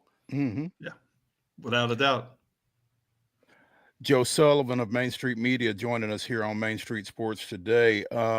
Joe, in addition to Lenny leaving Lipscomb, we've got a landing spot for Jacob Ognosevich. Oh yeah, we do, right? Yeah, talk a little bit about that. So I had heard that he was really wanted to play in the Big Ten, and Big Ten schools were interested in him. So then he ends up at Washington, which is it's tough for us to consider that Big Ten. At least it is for me. I don't know about you guys. Yeah, very far away from. He's from Wisconsin, and he played here in Nashville, and he played at Valparaiso too. It is, but look, he's going to get to play there. Danny Sprinkle was the coach there. He came from Utah State, where he had 1 year of success there, and then he got the parlayed that into the job at Washington. Not so successful this year. They finished at the bottom of the Big Ten. So he's brought in 3 guys already. I think 7 players have left in the transfer portal from Washington. 3 are coming in, including Jacob. So I would think Jacob is plug and play, and for Washington and in the Big Ten, and hopefully he'll have a nice big season there. How intrigued were you to see Jacoby Gillespie come back to the state and basically come back home? Leaving Belmont, going to Maryland, now at UT, just down the road from where he played his high school ball at Greenville. It's really a great story, isn't it? And Rick Barnes, why didn't you recruit him 3 years ago? Come on. Look, he was a better football player, I think, coming out of high school. Again, Mo, I turn to you for that one. I mean, I know it's East Tennessee, not Middle Tennessee, but I mean, obviously his opportunities for football were a much higher level than basketball when he came out of high school. But I've talked to Jacoby about this. He was never playing football. He likes basketball, and there was no doubt in his mind what he was doing. And in his sense, he bet on himself, proving his ability at Belmont, and then again at Maryland. He played great, and he's just what Tennessee needs to replace Zakai Ziegler at point guard. And Rick has already said, at least Jacoby told us this, that Rick said he's going to have the ball, the keys to the car, all of those things. And that's the right move. He should be. He's terrific. And I would expect him to have a great season and Tennessee to be nationally ranked again, led by him. Maybe they'll get – no, I won't say it. Don't. Battered ball syndrome? Hey, absolutely. Joe Sullivan of Main Street Media joining us here on Main Street Sports today, supplying us with some local college basketball knowledge. Joe, as always, we appreciate it and look forward to catching up with you. Really have enjoyed your contributions over the course of this college basketball season. And with college basketball wrapping up, we probably won't continue to visit with Joe on a weekly basis and monopolize his time, but that doesn't mean that we won't be reaching out. So keep your phone close. Always available. And thank you for the opportunity to be on the show. It's great fun to be on with you guys. Love the conversation. Love your show. And I'll just leave Wade with this. I think Luxor Cafe in the Kentucky Derby. What do you think, Wade? You on board? I ain't got that deep yet, but I like where your head's at. We got Arkansas, I believe, coming up, and then we'll roll into Kentucky here before too long. We might be bringing Joe back for some Derby talk. I'm available. It's I'll be neck deep in it. So it's. Are you going? I am not going to go. No, going to the Derby is. I think as a fan is just like, people, they should wear masks and carry guns for what they charge to get into Churchill Downs for the Kentucky Derby. The only time I've gone is with as a media member, and that's worth doing. Well, that way you can still be able to get your bets in. The worst thing about the Derby is you got to wait in line to do your bets because you're not getting any cell phone service at that place. So. Right. Yeah. You're going to have to. Yeah. Right. In the press box that they do have they have a shorter, better lines. You're right. Arkansas. I had to go back and check this. Sandman was the winner at Arkansas. A couple weeks come from ago, behind horse. They got a good pace up front, and he closed into it. He's going to need a good pace to win the Derby, but he's definitely a contender without a doubt. And Journalism just won the San Antonio Derby. Will be the favorite. Journalism is the favorite. Where does that happen? And I don't even know why the horse is named Journalism. It's something I have to do some research on because it doesn't make sense with the breeding. It's nothing like that, and it's owned by I don't know, 25 different people own this horse, Journalism. So I'm not sure why it's called that. See what you can find out and get back to us, Joe. We appreciate it, and we'll catch up. See you guys. Thank you, Joe. Let's take a break. Let's come back for our final segment here on Wild and Wacky Wednesday as Main Street Sports Today, presented by the Tennessee Orthopedic Alliance of Columbia, continues. Stay tuned.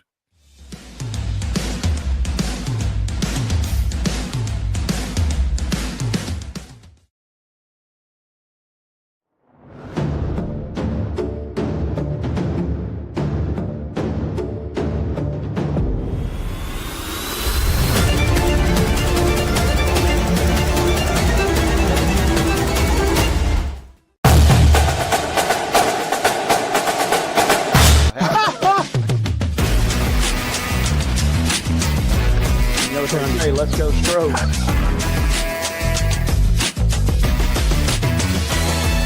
People are amazed at the variety and quality of guests we bring into Main Street Sports Today. But when you've been in this business for nearly 40 years and you never throw away a phone number, it's pretty easy. Right, Wade? Absolutely. And Wynn agrees with me. Check out some of our guests featured on Main Street Sports Today. Step back and catch my breath. But I expect nothing less from you, big boy. Let's get going. We make it work pretty good. So the fans are tremendous. It's fantastic. It was really amazing. Yeah. From preps to pros, you never know who's going to stop by, so be sure to listen to and watch Main Street Sports Today from 2 to 4 p.m. daily on the MSM TV app.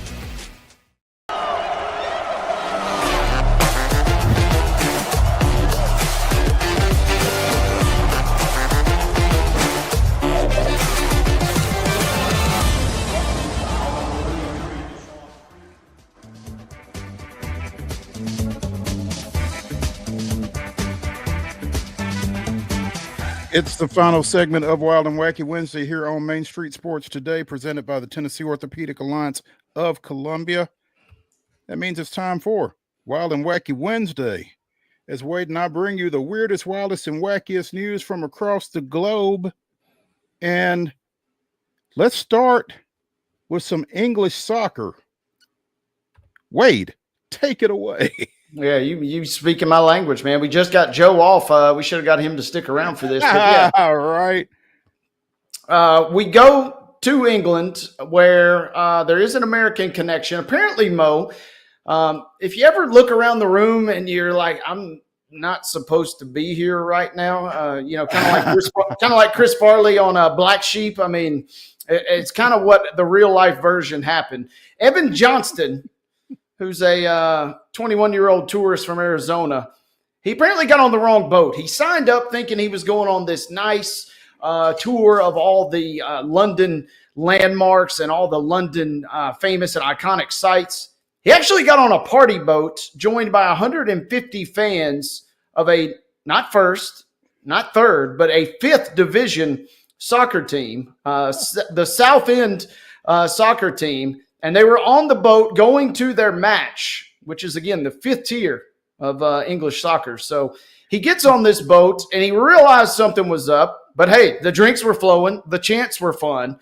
Well, it turns out he had a blast at the game, and now he's a fan of the team whose nickname is the Shrimpers. He's a South End fan till he dies, all because he got on the wrong boat. I don't know if he was drinking before and just got on, but he didn't check his ticket. And he ends up on this party boat, be like rolling on the General Jackson to Nissan Stadium, thinking you were going to go on a sights and sounds tour of downtown Nashville. Instead, you end up at a NFL game. This is about the closest parallel I could give you guys, because this guy thought he was going to go see Big Ben in Parliament, and instead he's watching Fifth Division soccer. Epic story. Just having a blast. Says he's a fan for life now. Goodness. Well, that fandom's going to get challenged, isn't it, Wade? I mean, how easy or how hard is it to keep up on this side of the water with fifth tier soccer? Yeah, good luck on that. You're talking, you got a better shot of getting a cell phone signal in Hampshire than you got of watching one of those matches, I think. You're probably going to be watching somebody's Facebook Live from the crowd to keep up with it. The refresh button on ESPN will probably be your best bet as far as if you want to keep tabs on North End. But props on enjoying it, props on having fun, having a good time, making the best of a bad situation. That's what life is all about, is just making the best of bad situations. And so I loved every bit of this story.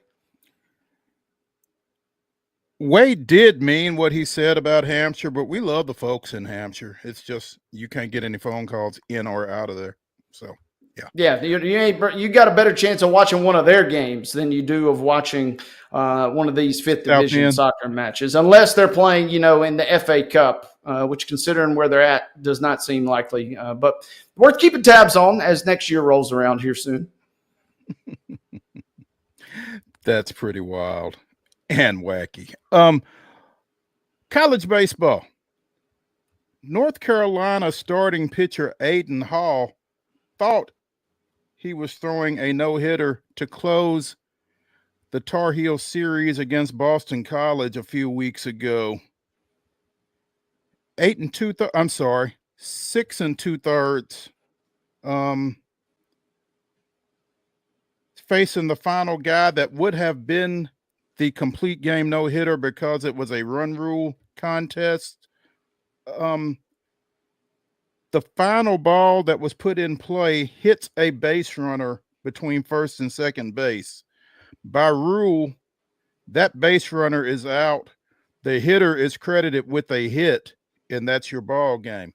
So Aiden Hall throws 6 2/3 no-hit innings, gets credited with a one-hitter, not a no-hitter. So fast forward about a week and a half, and North Carolina is playing a midweek contest against Gardner-Webb, and they get a combined no-hitter from Folger Boaz, Olin Johnson, and Cameron Seagraves to run rule Gardner-Webb 11-1 and pick up the combined no-hitter after losing one in a really obscure manner. I did not realize that, and I've done some official scoring, but didn't realize that that was the way that gets ruled if a base runner is hit on a batted ball. So tough luck for Aiden Hall, but the Tar Heels finally got their no-hitter this season. Congratulations to them. That's some craziness. Wade, you've done some scoring in your previous life. Were you aware of that? I try and remove all those from my memory, but the good news like is those junior college locations. The good news is they have.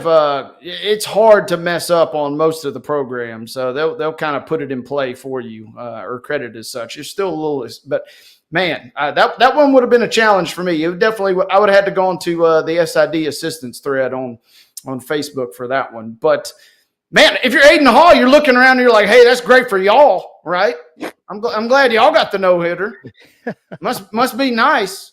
First one this century for the program. Yeah, that's all well and good. Well, I'm still sitting here with my one-hitter. That's what I'm thinking, awful. right? That's tough. I struck out 10, and I got a one-hitter. Congrats. You guys go celebrate the no-no. And they gave up a run. Yeah. Because somebody threw a wild pitch after giving up a couple of walks. But yeah, that's unfortunate for Aiden for sure. We told you that Florida would be included in this segment, but it's probably not the way you would have expected. The Dunedin Blue Jays of the Florida State League Class A baseball set a minor league record by drawing 22 walks in a 19-5 win over the Jupiter Hammerheads last night. The Hammerheads are the Class A Florida State affiliate of the Miami Marlins, and I'm not sure what major league prospects any of those 7 pitchers have after, again, combining to issue 22 walks. There were 32 walks total in the game, which means Dunedin's pitchers issued 10. We talked about the long softball game earlier in this show. This one had to be a pretty long night for Dunedin and Jupiter as well. Yeah. Who's it? Walt Disney once said the best way to get started is to quit talking and start walking. Well, there you go. Man. 7 walks with the bases loaded by Jupiter's pitchers. That had to be painful to watch. I wonder if anybody has gotten released or is getting released as a result of that performance. But yeah, that's a tough night. Props to the hitters for patience, or maybe it was just, hey, don't swing. They can't throw it. They can't hit the broadside of a barn type situation. You just go up there, bat on the shoulders, and just you're almost just better off taking issuing intentional walks at that point. 6 of Jupiter's 7 pitchers gave up at least 3 walks. They also hit 4 batters. You've heard the phrase effectively wild. I don't cover in that. So yeah, well, it'll be interesting to see how tonight's game goes between Jupiter and Dunedin. That's going to do it for Wild and Wacky Wednesday here on Main Street Sports Today, presented by the Tennessee Orthopedic Alliance of Columbia. Come back tomorrow. We'll be talking about torpedo bats with Travis Copley of Old Hickory Bats. See you then.